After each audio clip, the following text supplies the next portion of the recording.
Hurricane Beryl weakened slightly on Tuesday into a Category 4 storm as it pushed further into the Caribbean Sea, homing in on Jamaica and triggering warnings and advisories across Haiti, the Dominican Republic and the Cayman Islands. Ecuadorian President Daniel Noboa declared a third state of emergency in 7 provinces of the country following an increase in violence in the nation. And in India, 116 people lost their lives and more than 150 were injured after an stampede during a religious gathering in the town of Ratibapur.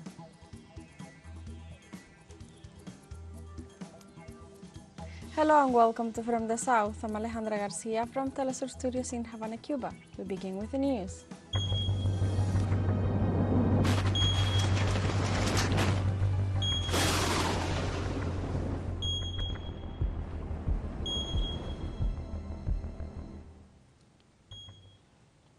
Hurricane Beryl weakened slightly on Tuesday into a Category 4 storm as it pushed further into the Caribbean Sea, homing in on Jamaica and triggering warnings and advisories across Haiti, the Dominican Republic and the Cayman Islands.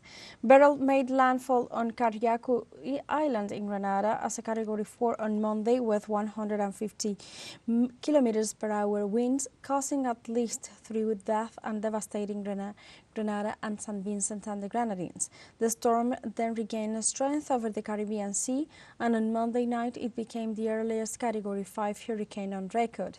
Beryl had maximum sustained winds of 155 km/h and will remain powerful hurricane as it moves on a westward path this week. On Wednesday, Beryl is expected to bring life-threatening winds and storm surge to Jamaica. The storm is predicted to pass near the Cayman Islands on Thursday.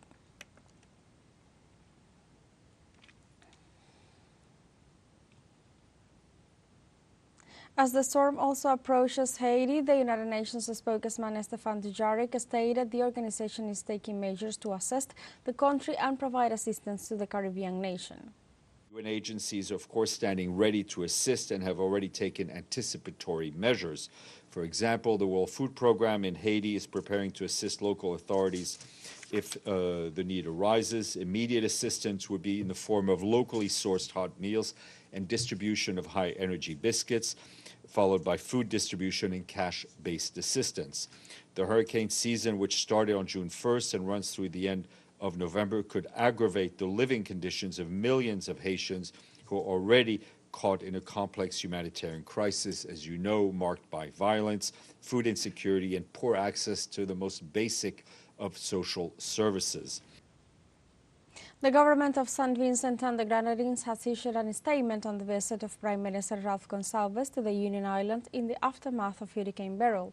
The communique indicates that Prime Minister Ralph Gonsalves has left for Union Island to meet with President and assess the damage caused by the passage of Hurricane Beryl. Preliminary reports indicate that over 90% of the island's infrastructure is damaged.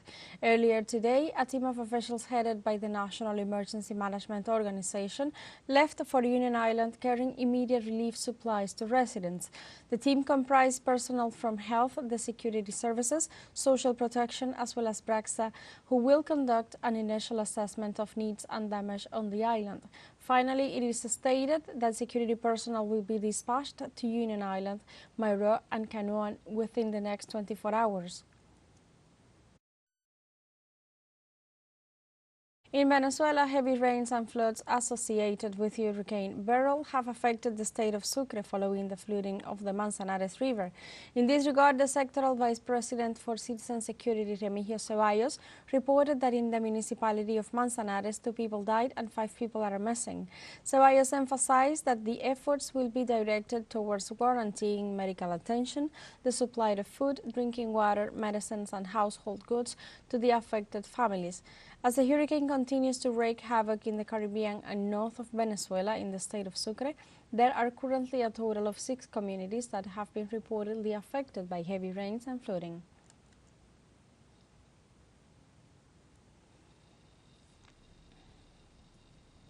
In this context, the National Institute of Meteorology and Hydrology of Venezuela informed that the center of Hurricane Beryl is moving to the northwest of the country. According to the National Hurricane Center, Beryl is moving with winds of about 270 kilometers per hour, and the rains could intensify on Thursday afternoon, especially in the coastal area of the country. Likewise, authorities assured that by the evening hours of the Venezuelan national territory should be out of the area of impact of Hurricane Beryl.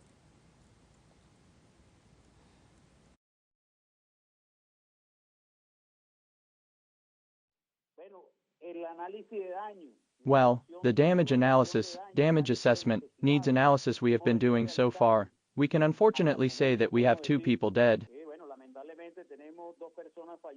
5 people missing, and we are in permanent and direct search. At this moment we are also attending to all the neighboring populations. We are talking about 25,000 people affected by the rain that directly caused the rupture of the pipes, but we are moving forward. We have precise instructions from our president, well, all the government team, and our executive vice president. We are moving forward. The Minister of Interior Relations, Justice and Peace of Venezuela, Remigio Ceballos, affirmed that the situation is under control after the passage of Hurricane Beryl, and they are evaluating the damages to take care of them immediately. And the passage of the hurricane, which is already very close to the north of about 450 kilometers north of the state of Falcon,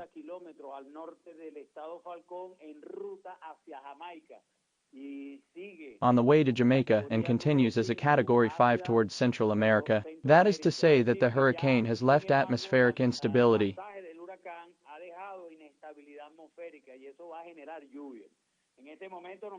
and that will generate rains. At this time we keep under control. The situation is under control and we are in the damage assessment phase.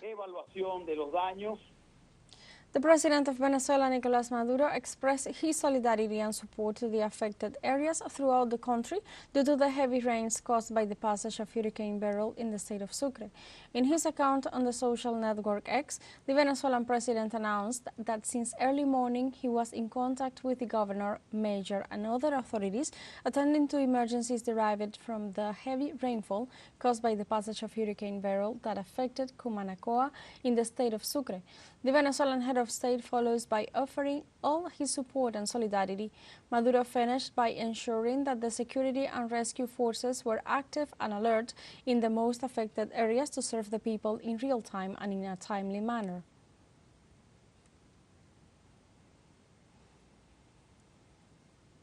Cuban President Miguel Díaz-Canel sent a message of solidarity to the Caribbean islands affected by Hurricane Beryl. The head of state wrote, "All our solidarity with our brothers and sisters of the Caribbean who are suffering from the passage of the powerful Hurricane Beryl. You can count on Cuba for whatever you need. We have been in communication with our health personnel in the area. All of them are well, and many of them are already on their way to continue providing services." Let's take a short break, but remember you can join us on TikTok at teleSUR English, where you will find news in different formats, news updates, and more. All the stories coming up. Stay with us.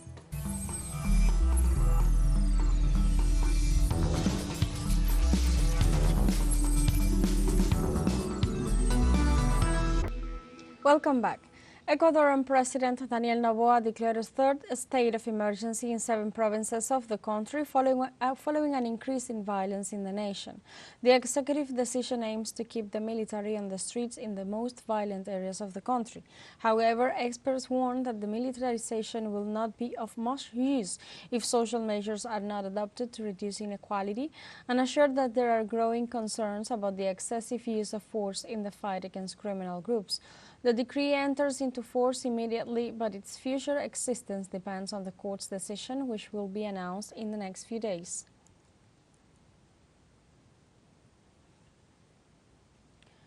The presidential statement announced the state of emergency was effective for the provinces of Guayas, Los Ríos, Manabí, Orellana, Santa Elena, El Oro, and in the Canton Camilo Ponce Enrique of the province of Azuay due to the serious internal commotion and internal armed conflict. The document said also that the decision was made official through Executive Decree number 318 and is effective for 60 days, and it had the support of the World Jurist Association, an institution that as legal observer prepared a report that concluded that the document complies with the constitutional framework. In another part of the text points out, with this decision, President Noboa will strengthen strategies to combat organized crime and terrorism, safeguarding the welfare and citizen security of the entire country, especially in these sectors.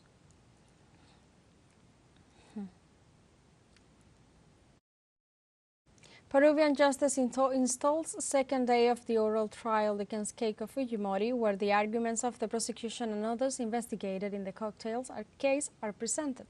The Peruvian prosecutor's office reported that Fujimori would be responsible for heading a criminal organization and for having received more than $1 million to finance her campaigns in 2011 and 2016, amounts that were not declared to the state. In this regard, the public prosecutor's office requested at least 30 years in prison for the leader, as well as 15 years of political disqualification. The court affirmed that the following sessions of the trial will be extended on July 9th, 10th, 15th, 16th, 22nd, and 24th, due to the 1,500 witnesses summoned to testify by the public prosecutor's office and the more than 40 defendants.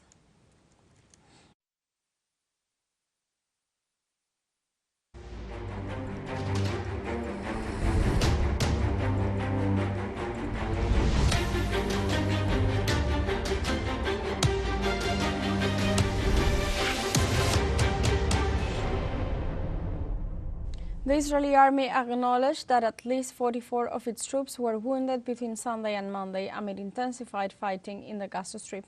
The Israeli authorities confirmed that 14 of the 44 soldiers were wounded in the Gaza Strip after receiving a response to their attacks by the Hamas Palestinian resistance. Representatives of the Israeli Army Command assured that their troops and vehicles were ambushed in the southern and eastern part of the Gaza Strip after the recent incursions into the Palestinian territory. On the other hand, Israeli media assured that at least 9 military personnel were killed in the most recent operation against Gaza, and the number of wounded would be higher than Tel Aviv has acknowledged. Some army officials in Tel Aviv said that it is in Israel's best interest to implement a ceasefire in the Gaza Strip. According to generals and representatives of the Israeli army, the only way to get back the 120 Israeli detainees in the hands of the Hamas resistance is to agree on a ceasefire. They also stated that after almost 9 months of aggressions against Gaza, the army has not been able to recover its forces and suffers from a shortage of shells and spare parts for its vehicles. The officials warned that the scenario in Gaza and the northern regions is dangerous since they are not ready to face a prolonged war with Hamas and Hezbollah.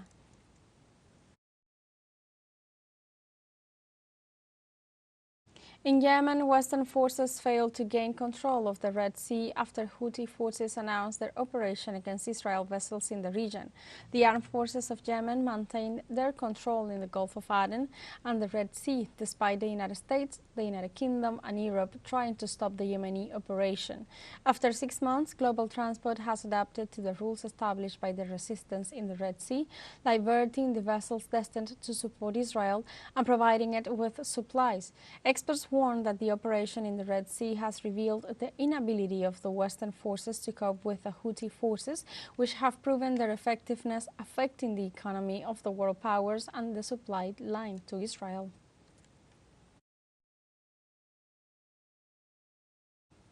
On the other hand, the Lebanese Hezbollah resistance has reportedly destroyed some 130 Israeli troop settlements in the northern occupied Palestinian territories. Israeli media detailed that the Lebanese resistance carried out more than 288 attacks against Israeli facilities during the month of June and 320 in the month of May. They also said that more than 1,000 buildings of the occupation forces were damaged by missile and drone attacks launched by Hezbollah. Experts say it's difficult to assess the damage caused by the resistance in the northern region due to the security risk caused by the attacks. We have a final short break coming up before we invite you to join our WhatsApp community for our English-speaking audience.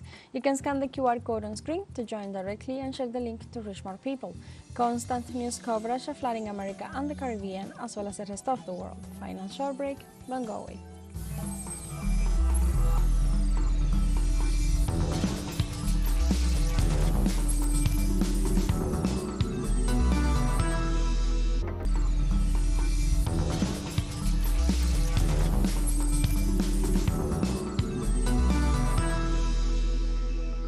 Welcome back to From the South. The government of China accused the North Atlantic Treaty Organization on Tuesday of intervening in the internal affairs, distorting and lying about the Asian country's policies. Foreign Ministry spokesman Mao Ning condemned NATO Secretary General Jens Stoltenberg's statement that Russia was importing advanced technology from China to produce weapons for use in the conflict in Europe. In this regard, Mao Ning said that Beijing does not support NATO's intentions to promote conflict, incite confrontation and aggravate the country's tensions with Europe. At the same time, he urged the international organization to reflect on what it has done for peace in Europe and in the world instead of avoiding responsibilities and diverting conflicts.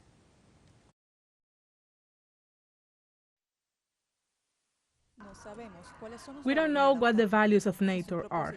If its purpose is to instigate conflicts, provoke clashes, and increase tensions based on ideological differences, then China cannot agree with it. In fact, it is NATO that constantly challenges China, interferes in China's internal affairs, distorts and defames China's domestic and foreign policies, and poses a serious threat to China's interests and security. Chinese Foreign Ministry spokeswoman Mao Ning assured that her country is committed to promoting peace and working for a political solution to the Ukrainian crisis. Regarding the crisis in Ukraine, China has always been committed to promoting peace talks and working for a political solution. NATO should reflect on the root causes of the crisis and what it has done for peace in Europe and the rest of the world, instead of shirking responsibility and shifting contradictions to others. Protests that began on June 18th in Kenya against tax hikes have so far left 39 people dead and 361 injured. The National Human Rights Commission denounced 32 cases of forced disappearances and 627 arrests. The data corresponds to the period from June 18th to July 1st in the national territory. The Kenyan government plans to increase taxes to reduce the country's public debt.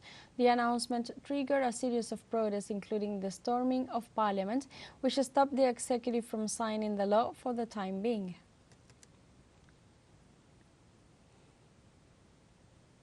In India, 116 people lost their lives and more than 150 were injured after a stampede during a religious gathering in the town of Ratibangpur. Local authorities reported that the incident occurred due to the overcrowding of people in a makeshift tent where the religious activity was taking place. The event was held in an enclosed area, which caused the asphyxiation and desperation of the attendees to trigger a stampede. Several of the victims, most of them women, were found without vital signs in the vicinity of the Indian region. In this regard, the spokesman of the Hathras district police stated that the number of victims may increase and stressed that the affected people are being taken to health centers to receive the necessary medical attention. In the 21st century, there are still much to do around the world in the fight for the defense of women's rights, including their rights after marriage, as many countries such as India, Afghanistan, Bahrain, among others, still don't punish the marital rapes. Let's see a coverage on what's been happening in India. India's former penal code, inherited from the nation's British era, includes an obsession clause that states that sexual acts by a man with his own wife, the wife not being under 15 years old, is not rape. On Monday, after the country approved a new penal code, the exception clause remained. The only change was that it now states a man can rape his wife if she is 18 or more, as reports reveal that 1 in 3 women as young as 15 goes through domestic or sexual violence in the South Asian country. Several local non-government attached organizations encourage women to stand up for their rights. Among them is Shakti Shalini, who supports survivors of gender and sexual violence. In the society where sex is directly attached to marriage, that if you are married, the husband has right over you, so they don't really, most of survivors don't really have this understanding that it's not okay and it is marital rape, and the husband doesn't have a right over their body to use it as and when they want. Several Indian women don't even realize they are being abused, as societies and families educated them on the thought that husbands are their owners, so please them must be their first duty. I thought fights shouldn't happen because of me, and I also thought it's normal to have sex after marriage. I didn't consider my own feelings and was doing it. Later, I realized it was happening too much. If he truly loved me, he should have also seen that my wife's condition was not right, that I should not do that thing which is causing problems for my wife. In this context, legislators, prosecutors, lawyers, all legal authorities should unite to analyze the penal code in depth and actively work towards changing it. A person who is married to his victim cannot be prosecuted. Now, this is something that was true also of England, it was true of the United States, it was true of Nepal, it was true of Pakistan, it was true of the Philippines, and all of these have been struck down starting from approximately 1991. Leaders of non-government attached organizations are trying to put an end to marital rape, a scourge that is still unpunished, as the penal code safeguards its perpetrators. The moment we name it, label it, and उससे law attach कर देते हैं, people start recognizing it, उसके awareness बढ़ती है, लोग जानते हैं. So the moment we criminalize this marital rape, there will be survivors who will come out and report about it there, because there are many women going through it, and they will know, these survivors will know that this is not okay. Non-government attached organizations and legal authorities must insist on making changes on this criminal code, as the law-abiding marital rapes. These crimes will continue to ramp up unless justice stops it by enforcing measures. July 2nd marks the 63rd anniversary of the death of one of the greatest American novelists of the 20th century, Ernest Hemingway. On July 2nd, 1961, the American writer Ernest Hemingway passed away in the United States. He won the Pulitzer Prize in 1953 for The Old Man and the Sea, and the following year he was awarded the Nobel Prize for Literature. In 1939, he settled in Cuba, where he lived for 21 years until 1960. His relationship with the Caribbean Sea is evident in both his way of living, as he was fond of fishing, and in plots of several of his literary works. Hemingway's prose style was probably the most widely imaginated in the 20th century. He published 7 novels, 6 collections of short stories, and 2 essays. The Nobel Prize winner achieved a fame surpassed by few, if any, American authors in the past century. We have come to the end of this news brief, but you can find these and many other stories on our website at telesurenglish.net, and join us on social media, Facebook, X, Instagram, Telegram and TikTok as well. For Telesur English, I'm Alejandra Garcia. Thank you for watching.